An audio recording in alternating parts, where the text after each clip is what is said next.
¿Qué tal amigos? Buenos días, bienvenidos a esta ventana de actualidad evangélica que abrimos como siempre en colaboración con Radio Encuentro, Radio Cadena de Vida. Y hoy tenemos con nosotros un invitado especial para todos y especial para mí en lo personal, porque somos compañeros y amigos de hace muchos años. Bienvenido Mariano Blázquez, gracias por estar con nosotros. Un placer, muchísimas gracias por invitarme.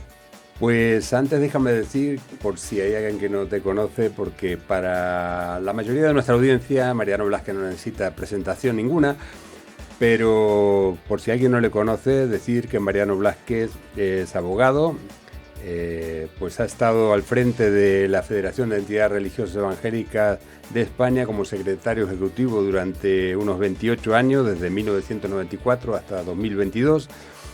Ejerció el cargo, como digo, de secretario ejecutivo y tras su jubilación mantiene el vínculo con la Federación como consejero de enseñanza religiosa evangélica. Además, es miembro, cofundador, impulsor de la Alianza Evangélica, de lo que hoy es la Alianza Evangélica Latina, una plataforma regional que integra 22 alianzas evangélicas nacionales y donde desempeña el cargo de secretario. Madrileño, vecino de Madrid también. Casado, padre de 3 hijos varones y abuelo de 3 nietas. ¿Digo bien? Perfectamente. Pues muy bien. Bienvenido, Mariano, como digo. Y la verdad es que tenía muchas ganas de conversar contigo. Estoy seguro que estos más o menos 20, 30 minutos que tenemos por delante van a ser, espero que podamos aprovecharlo para hablar de algunas cuestiones que tú conoces bien y que creo que pueden ser de mucho interés para nuestra audiencia. Muy bien, acabas de llegar de Seúl, de Corea, donde se ha celebrado la Alianza General de la Asamblea General de la Alianza Evangélica Mundial. Y te queremos preguntar por unos acuerdos ahí que se han adoptado, que han tenido cierta repercusión. Algunos líderes la han comentado con entusiasmo. Y me gustaría que nos expliques en qué consiste esa modificación de los estatutos que se ha acordado allí. Pero antes me gustaría que nos des tu impresión general de cómo fue esa asamblea, qué destacarías, qué te impresionó más. Para mí ha sido muy emocionante y también me ha causado una viva impresión. La parte de la emoción está en ver allí juntos a líderes importantes de alianzas, de organizaciones que representan a las iglesias en una gran mayoría de los principales países del mundo que están vinculados con la Alianza Evangélica Mundial. Y eso ya tiene para mí una impresión muy viva, poder convivir y hablar con toda esa gente. Por otro lado, también yo creo que ha sido muy importante ver cómo las iglesias en general en Corea han apoyado este evento y han estado dispuestas a sacrificar por otros que estaban de fuera, por cada uno de nosotros. Nos han ayudado en algunos casos en los pasajes, han ayudado también en el hotel, teniendo un costo muy pequeño. Toda la asamblea nos han dado de comer, había más de 1000 voluntarios que estaban ayudándonos en todo lo que necesitábamos durante el evento.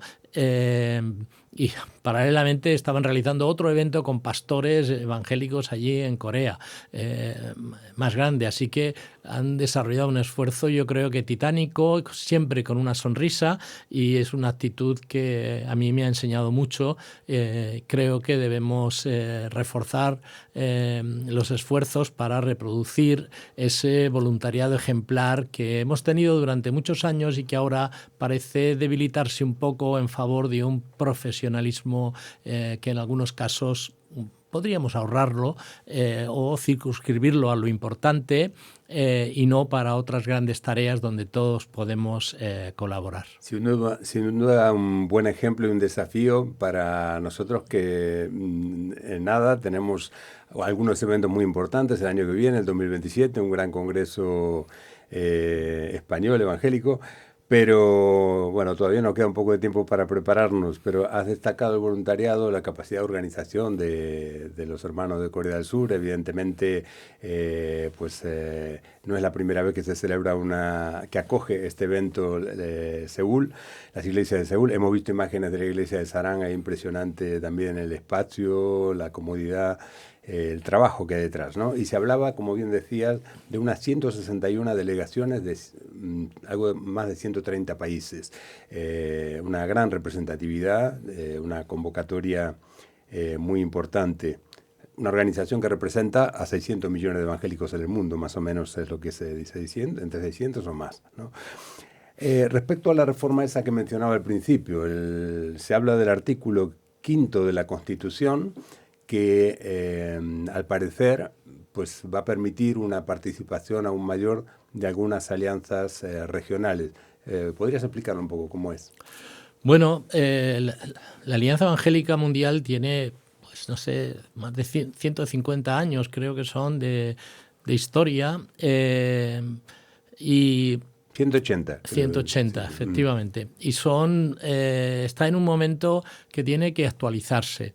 Entonces había dos líneas de solución, una a corto plazo y otra más a corto puede ser también, pero medio y largo plazo. Tiene que actualizarse para hacerse más efectiva en los tiempos en los que corren. Tiene un sistema organizativo que puede ser mejorable, que debe ser mejorado. Ahora, hay que mirarlo con mucho tacto y con mucho cuidado. Lo que finalmente se aprobó es que las regionales, todos esos países que hemos citado, que tienen organizaciones, la mayoría uno, pero hay algunas pocas que tienen dos, todos esos países están organizados, en lo que se llama alianzas regionales, en unas determinadas regiones. Entonces, lo que se ha querido hacer es, para mejorar la conexión con las alianzas nacionales y a su vez con las iglesias, es potenciar esas regionales, porque casi no tenían una competencia o una existencia muy clara. Sabíamos que existen y que cada alianza pues, se conecta con una determinada región, pero no quedaban muy claras algunas de sus funciones o su importancia.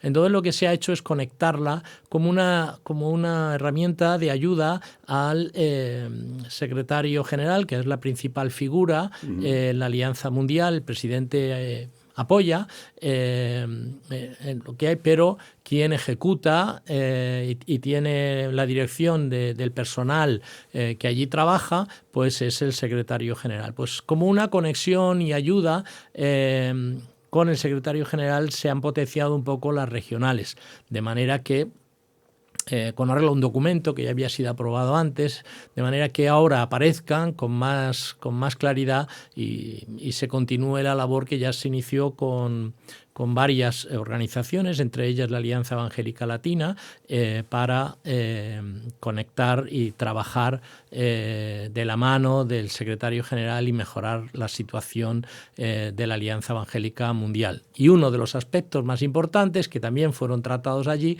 es el impulso de mejoras de organización y de estatutos para adecuarlo. Entonces eso fue un consenso que se adoptó. Para ello, la Alianza Evangélica Española renunció a que se votaran sus propuestas de enmienda y hubo el consenso que ya algunos otras organizaciones venían sosteniendo, de que se hiciera un trámite progresivo, un trámite razonable de actualización para hacer más efectiva la Alianza Evangélica Mundial. Entonces el consenso giró en que se abriría un proceso para mejorar los estatutos, los reglamentos, y que la conexión también, no solo con las regionales, sino con las alianzas de las naciones, pues sea más efectiva. Así que no reduce para nada la representatividad de las alianzas nacionales, que son miembros de la Alianza Evangélica Mundial, pero sí como refuerza con un doble vínculo, ¿no? Efectivamente. A través también de la Alianza Regional. Pusiste el caso de la Alianza Evangélica Latina, que son 22 alianzas nacionales, que están integradas también en la EL, que ha crecido su vinculación, ¿no? Se ha fortalecido, y hay también allí una representatividad interesante porque la Alianza Evangélica Latina, por ejemplo, tiene vínculos con la Organización de Estados Americanos, o sea, refuerza un poco el trabajo común y el testimonio común, ¿no?, de las alianzas. Exactamente, nada perjudica. Lo que se pretende también es decir a la Alianza Evangélica Mundial que si quieren entrar, por ejemplo, a hacer un proyecto en una determinada nación, pues tienen que informar a la Alianza Regional y también luego a la Alianza Nacional. En nada perjudica el estatus ni la capacidad de gestión y de relación directa de cada alianza nacional con la Alianza Evangélica Mundial, sino que lo potencia. Una de las modificaciones de esta situación de las regionales pues nos afecta a FEREDE, que FEREDE forma parte de la AEL, Alianza Evangélica Latina, y entonces al formar parte pues tenemos una vinculación también, una relación directa o a través de la EL con la Alianza Evangélica Mundial, y eso pues no perjudica ni debe perjudicar a la Alianza Evangélica Española, que es la alianza evangélica reconocida oficialmente por la Alianza Evangélica Mundial y que forma parte de la Alianza Evangélica Europea. Nosotros estamos... tiene un vínculo natural e histórico efectivamente, con la Alianza Evangélica Mundial. Son nuestro hermano mayor y les debemos respeto y cariño, pero al mismo tiempo nosotros estamos vinculados, como un país latino que somos, estamos vinculados con los otros países latinos, y yo creo que eso es muy importante porque muchos de los problemas, leyes y situaciones que nos afectan aquí a España, pues después saltan a América Latina, y si de nuestros fracasos o de nuestros éxitos ellos pueden aprender algo, pues les ayudará a ser más efectivos. Ellos tienen miles de iglesias mucho más que nosotros, tienen una presencia mucho más fuerte, tienen gente valiosísima, y quizá nosotros hemos aprendido en otras formas, como minoría de las minorías, a ir defendiendo ciertos derechos, y la interacción entre ambas partes creo que puede ser muy beneficiosa para el Evangelio y no perjudicar a nadie. Para aquellos de nuestros amigos que no lo sepan, Mariano Blázquez, nos quedamos en Latinoamérica un poquito, en la EL ahora. Él ha sido, bueno, no lo voy a decir por modestia, pero es así, una pieza muy importante en el embrión de la Alianza Evangélica Latina, que fue el Foro de Diálogo Iberoamericano, ¿no? Efectivamente. En su comienzo. En ese pequeño foro, con Samuel Olson, el pastor Samuel Olson de Venezuela a la cabeza, ahí nació un poco lo que después sería la Alianza Evangélica Latina, que ahora integra a 22 alianzas nacionales, ¿no? Sí, ya tenía una representación importante. Samuel Olson, según él nos ha contado, estableció contacto con la Alianza Evangélica Mundial, que quería que se organizara de una manera más institucionalizada lo que sería la regional en América Latina. Este foro iberoamericano nació en el 2001 y nosotros nos incorporamos en 2007. Al mismo, por invitación de ellos mismos, nos dijeron que nos incorporáramos y hemos estado colaborando desde entonces. Lo que ocurre es que en 2013 se le quiere dar una vuelta de tuerca y mejorar la organización. Básicamente era una organización fraternal, de reunión, de hablar mucho y de hacer poco, con perdón, quizá lo que se podía, pero se decide estructurarla un poquito mejor, dotarla de unos estatutos y hacer unos fines concretos y andar hacia un desarrollo medible y sostenible. Y ahí, en ese proceso, se aprueba un cambio de nombre que se llame no foro, que parece que es solo un lugar de encuentro, sino Alianza Evangélica Latina, no latinoamericana, sino latina. El anterior era iberoamericano y esto pues también, aunque no está en el nombre, sino latino. España es un país latino, de hecho ellos son latinos porque nosotros somos latinos, y también los italianos, que también tuvieron mucha presencia en algunos países, y se dotó de unos estatutos que han ido desarrollándose, y eso nos ha ido permitiendo desde 2013 ir creciendo hasta el momento actual, en el que hemos alcanzado un grado de desarrollo, pues yo creo que mejorable, pero bastante satisfactorio, bastante constructivo. Decías, habla de los italianos, y un pequeño paréntesis, porque siempre llama la atención la influencia de los apellidos españoles en Latinoamérica. No necesita ninguna explicación. Hay 5 siglos de españolidad en Latinoamérica, ¿no? Pero que haya tantos apellidos italianos sorprende muchísimo, sobre todo en las iglesias evangélicas, ¿no? Podría decir un rosario de apellidos italianos de pastores destacados en Latinoamérica. Es muy curioso ese dato, simplemente lo menciono como una curiosidad. Sí, porque los italianos fueron allá, cambiaron el italiano por el español, pero han influenciado en el resto, en la comida, en la pastoral, de modo innegable. Mucho. Innegable. Y muy bueno ese intercambio también, muy positivo en muchos aspectos, y forma parte de la realidad de las iglesias también en Latinoamérica.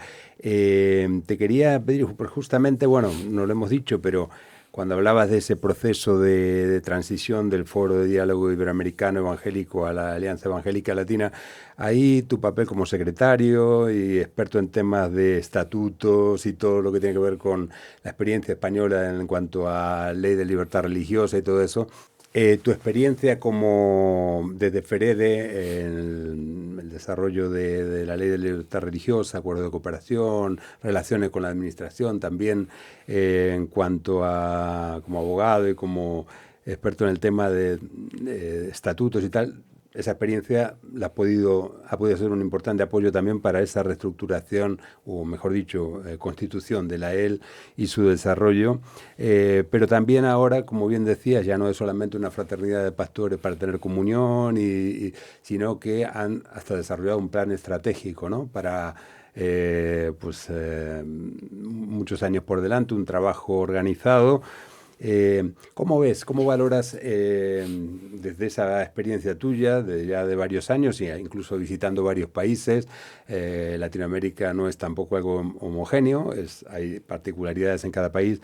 ¿Cómo ves este extraordinario crecimiento que todo el mundo habla de él? La prensa a veces con sorpresa, a veces con buena fe y a veces no tanto, la prensa secular me refiero, pero impacta mucho el crecimiento de las iglesias evangélicas en toda la región, Latinoamérica, desde el sur de Estados Unidos, los hispanos de Estados Unidos, hasta la Argentina, ¿no? Pasando por todos los países. ¿Cómo ves, cómo valoras esto desde adentro de la EL? ¿Qué ves, qué se comenta? ¿Cuál es la sensación? Me imagino que hay oportunidades, desafíos, hay incertidumbres, alegría, temores, de todo un poco, ¿no? Pues sí, la verdad es que yo creo que estamos viviendo un cambio muy positivo y progresivo, y que es para contemplar con una perspectiva, y yo estoy seguro que iremos viendo cada vez más con el paso del tiempo los elementos positivos. En primer lugar, se ha trabajado por dejar atrás un lado, una actitud. Yo no digo que eso haya existido, pero como nos han percibido en general a los latinos con una actitud de pedigüeños y de queja, pero no de aportación. Entonces nosotros, y de desorden también, ¿no? Pues yo creo que eso hemos trabajado fuerte para dejar eso atrás. Si queremos ocupar, se dice que en América Latina especialmente hay un crecimiento exponencial, lo mismo que en Asia. Si queremos ocupar lugares de influencia, de representación, yo creo que no debe ser el objetivo es servir. Si queremos servir mejor al pueblo de Dios y ayudar a que avance no solamente individualmente, sino globalmente, entonces tenemos que asumir una responsabilidad, tenemos que empezar a cambiar. Y creo que eso ha empezado a ocurrir dentro de la Alianza Evangélica Latina. Las reuniones eran todas, se buscaba mecenas, simplemente, unos.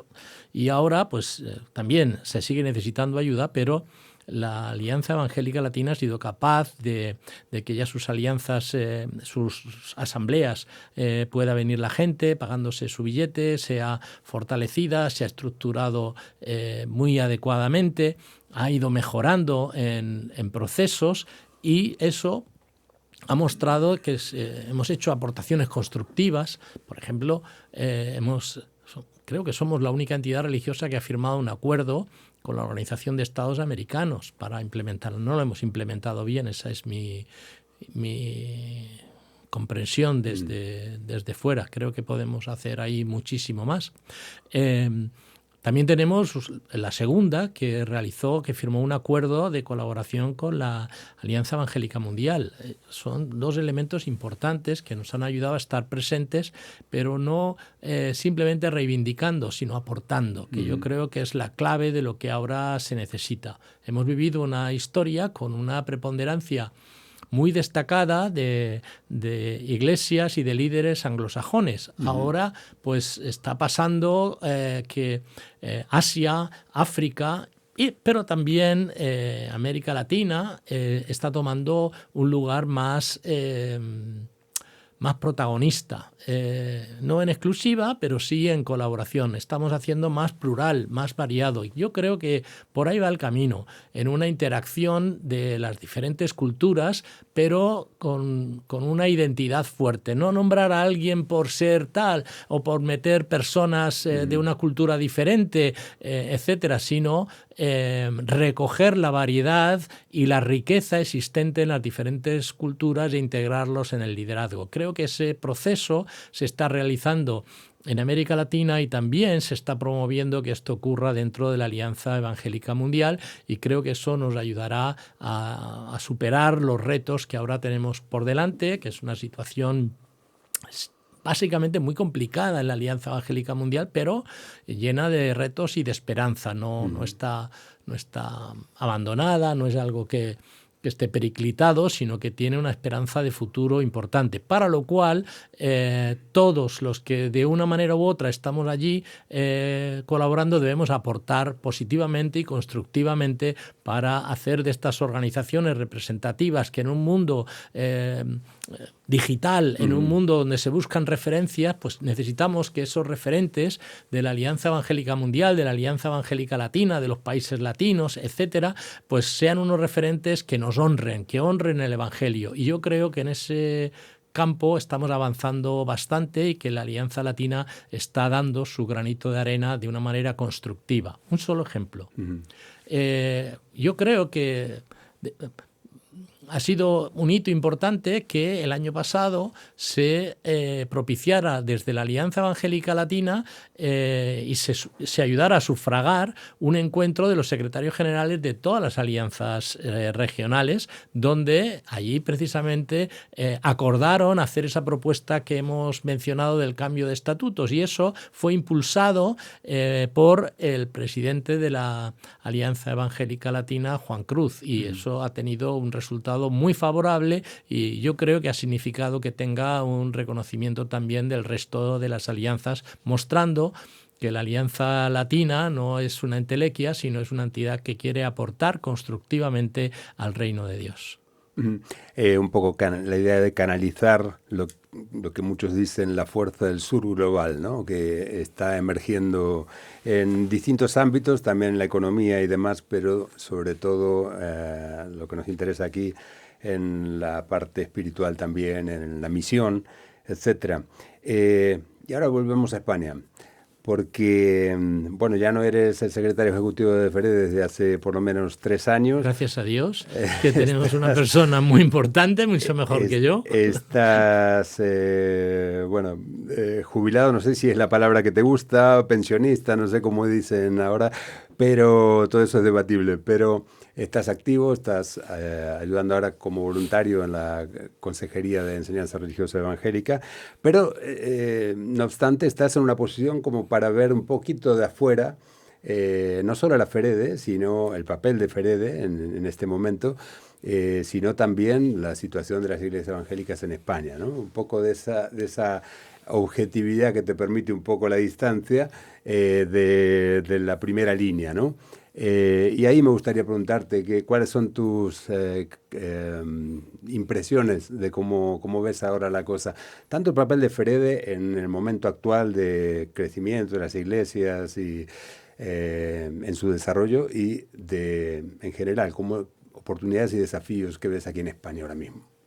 Bueno, hay como tres interrogantes en esa magnífica pregunta. Voy a tratar de explicarme, espero no perderme, si no me haces volver a la idea Muy original. bien. En primer lugar, efectivamente soy pensionista, pero no me considero jubilado. Muy bien. Es decir, yo no estoy jubilado de servir al Señor, soy pensionista y está muy bien que del dinero que he cotizado durante todos estos años pues pueda tener derecho a una pensión y la disfruto y creo que eso es fabuloso. Pero espiritualmente, pues el jubileo se refiere a otra cosa en la Biblia. Yo miré y digo, ¿qué respuesta tengo en la Biblia para mi situación actual? Y vi que lo más parecido a la situación es el reposo del reino de Dios, del pueblo de Dios, y miré en qué consistía ese reposo para ver en qué me lo puedo aplicar, y encontré cosas muy interesantes, que había un reposo todavía pendiente y que ese reposo pasaba por tener un tiempo de mayor cercanía con el Señor, donde yo pueda acercarme más a Él y, por supuesto, entonces sentirle mejor. Tener un tiempo donde podía ser liberado de ciertas tensiones o esclavitudes. No digo que para mí la Ferede hubiera sido, sino todo lo contrario. Yo hubiera pagado por desempeñar este trabajo y doy gracias a Dios porque me han pagado durante este tiempo.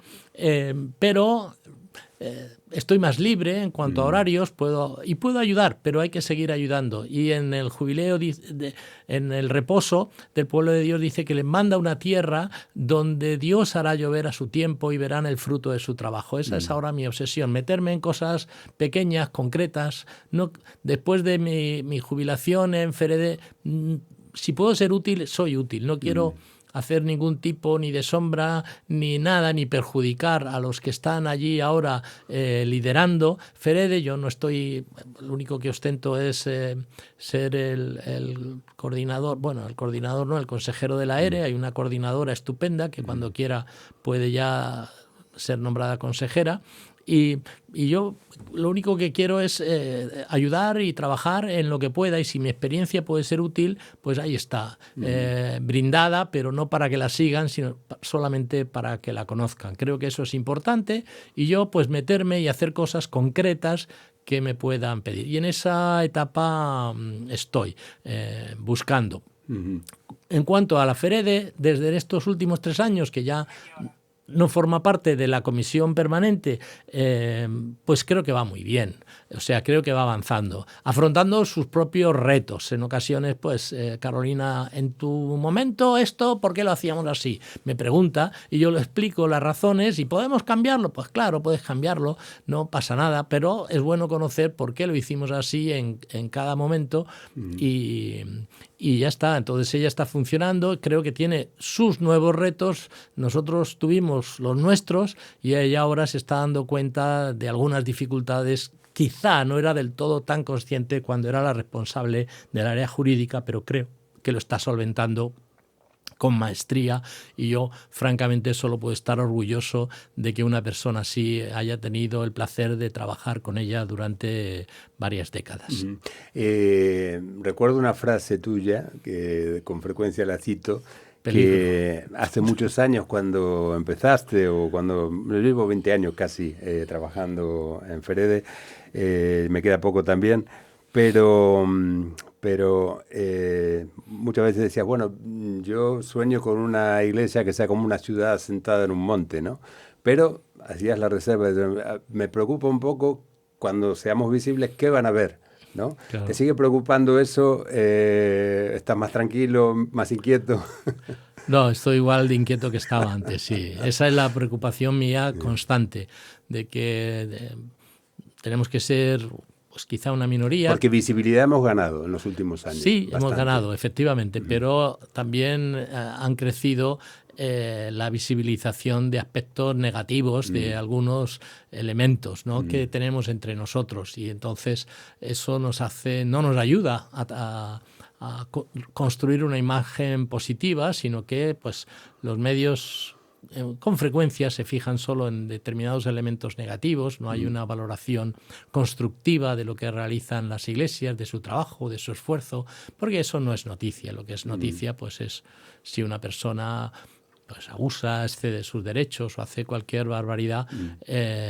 Y bueno, yo eso también lo comprendo. Nosotros, yo en FEREDE he trabajado y trabajo porque no haya tolerancia hacia ninguna conducta ilegal. Nosotros queremos honrar el Evangelio y su ética. Y la ética del Evangelio es transparencia, es ayuda, pero nunca es beneficio propio ni abuso económico de cualquier tipo a los demás. Debemos trabajar por una iglesia así solvente. Pero debemos tener en cuenta que eso no se va a conseguir nunca. El Señor dice que el trigo y la cizaña van a crecer allí y que algún día por otros serán separados. Pero que se vea el trigo, ¿no? También. Sí, no, y que sea muy mayoritario que también. sea muy mayoritario, Efectivamente. exactamente, porque ojalá que siempre esas cosas que no nos gustan a nadie y que nos preocupan sean noticia, porque son anecdóticas, ¿no? Por eso son noticias, pero que se vea lo que es el día a día, ¿no? Del servicio, de la fe, de la vocación constructiva de las iglesias evangélicas en España. También eso, sí, en el mundo. Yo creo que se está realizando una labor francamente importante. Lo que pasa a veces, por ser religioso, pues no se valora. Yo tuve que luchar porque la obra social de las iglesias evangélicas fuera reconocida, porque decían que no se podía reconocer porque era religiosa y la obra social tiene que ser sí, laica. Religiosa o laica. ¿Pero por qué? Porque nosotros no podemos ayudar a la gente en el nombre de Jesucristo. Lo que sí tenemos es que no hacer proselitismo, pero nuestra fe nos impulsa a ayudar al necesitado. Es un mandato del Evangelio, entonces no podemos negar a eso y tenemos que realizarlo. Ahora, les ayudamos y si la gente tiene inquietud, pues nosotros estamos para responder y si no las tiene, perfecto. Y no les ayudamos a los que piensan como nosotros ni nada de esas cosas. Ayudamos a las personas y ya está. Y esa es nuestra forma de actuar que tenemos que realizar y no siempre a veces es comprendida por todos. También falta algunos por dentro que tienen que entender esa dinámica del amor sin clasificaciones, sino mirar al ser humano por lo que es y por su dignidad, y por eso nosotros tenemos que ayudar. La última, Mariano, porque podríamos estar aquí mucho tiempo más, pero se nos va el tiempo. El año que viene, 2026, coincidirán dos importantes efemérides del protestantismo español. Una es los 70 años de la constitución de la Comisión de Defensa Evangélica y los 40 años de FEREDE. De esos 40 años, tú casi 30 has formado parte de esa historia. La pregunta es muy concreta. ¿Para qué crees que debería servirnos este año de celebraciones? ¿Para qué deberíamos aprovecharlo? No sé si voy a decir algo que no es muy procedente, pero yo creo que uno de los déficits que durante el tiempo que yo he estado al frente de la representación en FEREDE, que no es liderando, porque la FEREDE se ha decidido por su asamblea, por el conjunto de las iglesias, no ha sido ni por mí ni por la comisión permanente. Las grandes decisiones se han presentado en asamblea. Luego ha habido una comisión permanente representativa y plural, que es la segunda que ha tomado dirección, y el secretario ejecutivo pues ha tenido la labor de implementar esas decisiones, pero también de intoxicar a su propia comisión permanente y hacia abajo, intoxicar en sentido positivo, de transmitir una visión. Yo he tenido una visión siempre, y en uno de los aspectos que no ha sido no he cumplido el objetivo es en lograr que el trabajo que realizamos desde FEREDE sea bien visto. Nunca ha sido muy bueno comunicando lo que hay o buscando protagonismo, ni pidiendo que me entrevisten, ni que nada de esas cosas. Más bien he pecado de lo contrario. Pero eso no sé si ha tenido como consecuencia que no hemos podido depurar la imagen de FEREDE del todo, que se nos ha visto a veces como un órgano político, como un órgano de poder, como una pretendida conferencia episcopal. Somos una conferencia de servicio a las iglesias. Y yo aprovecharía esos 70 años de la Comisión de Defensa y 40 de FEREDE para vindicar el trabajo de FEREDE, lo que se ha hecho, el ministerio que se esté realizando, las acciones que se hacen ante las iglesias, la lucha por la libertad religiosa, no solo de los evangélicos, sino de todos. Así es una lucha desigual. Aún hoy estamos peleando situaciones y algunos se nos quejan a nosotros como si fuéramos los que tenemos las soluciones. Nosotros no tenemos soluciones, pero quien tiene que acordarlas es es el gobierno, no podemos hacerla nosotros, y a veces nos presionan a nosotros como si nosotros tuviéramos la llave de implementarlas o no. Hemos acudido a veces a pleitos cuando no ha habido más necesidad, pero la cuestión importante es que lo que hemos hecho ha pasado desapercibido. Y además yo diría que, porque no nos hemos echado flores a nosotros mismos, y además lo que ha pasado es que hemos tenido gente, vamos a decir, con no demasiada buena intención, que nos ha atribuido conductas o actitudes que no responden a la realidad. Entonces debemos vindicar qué es lo que hay. Vindicar a nuestra gente. Yo me siento muy orgulloso del personal de FEREDE, pero muy orgulloso. Yo les veo y me emociono porque es gente entregada, gente que ha sacrificado mucho, que ha dejado otros trabajos o ha perdido oportunidades laborales, pero porque quiere servir al Señor en este lugar. Y yo creo que esa gente merece la pena ser conocida. Yo pondría bien las caras de lo que es FEREDE, que algunos se sorprendían, ¿no? Esperan ver ancianitos aquí o gente de no sé qué manera. Somos gente normal. Que algún ancianito hay. Sí, ya está. Y algunos lo vamos dejando atrás, pero efectivamente... y también es bueno que haya una interconexión entre los jóvenes y los más mayores, pero que nos vean, que tenemos cara, que tenemos sentimientos, que no somos una entidad, que somos personas que estamos sirviendo a Dios en una entidad, y lo hemos hecho y lo seguimos haciendo con mucho agradecimiento a Dios, y tratamos de ser honestos y nos sentimos orgullosos del granito de arena que hayamos podido aportar, que es un granito nunca personal, siempre corporativo y para la gloria de Dios. Muy bien, Mariano Blázquez, pensionista en reposo, pero activo y apasionado por el Señor y por su obra. Pues muchas gracias por estar con nosotros y hasta la próxima. Esperamos que darte la oportunidad de que ese déficit mediático que tú mismo reconoces y te atribuyes, pues en el futuro podamos cambiarlo un poquito, revertirlo, ¿vale? Pues muchas gracias, a vuestra disposición.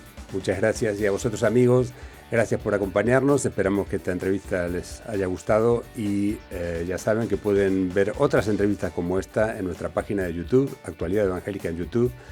Nada más, que Dios les bendiga.